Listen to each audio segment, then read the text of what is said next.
I was in the Illinois workshop. Did anybody else go to the State of Illinois workshop? Okay, terrific. And so, the laughter? Oh, okay. The State of Illinois was definitely at the State of Illinois workshop. Okay, so one of the things they talked about in the State of Illinois was what seemed to me quite a dramatic shift. You know, we've been talking about WDQI and also SLDS. They grew out of performance systems, right? They were sort of, their core purpose was capturing performance data.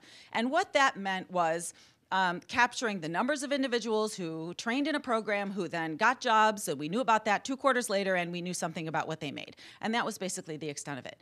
And what Illinois was describing, and I think what many of you are experiencing, is really a sort of paradigm shift from a database that tracks performance to a source of workforce, talent, and economic intelligence, really.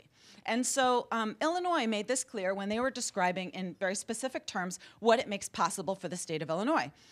So they, for example, talked about WDQI is enabling them to assess cohorts. Cohorts meaning, you know, people of different genders, people of different ages, people who cohorts by sector, a whole range of different things.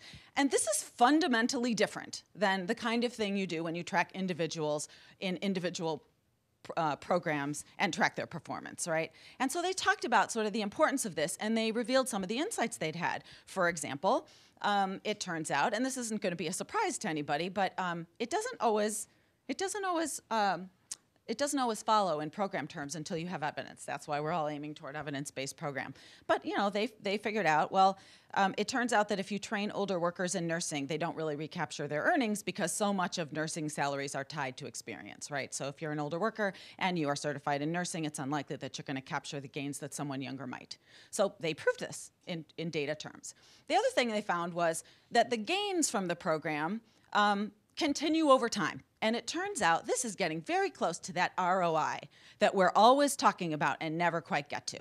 So this just seems like a really fundamental switch from the kind of static report that gives you a number of people who participated in a program and what they were making 2 quarters later and then bye-bye, to a real source of intelligence that can be used by a vast number of stakeholders and not just program managers.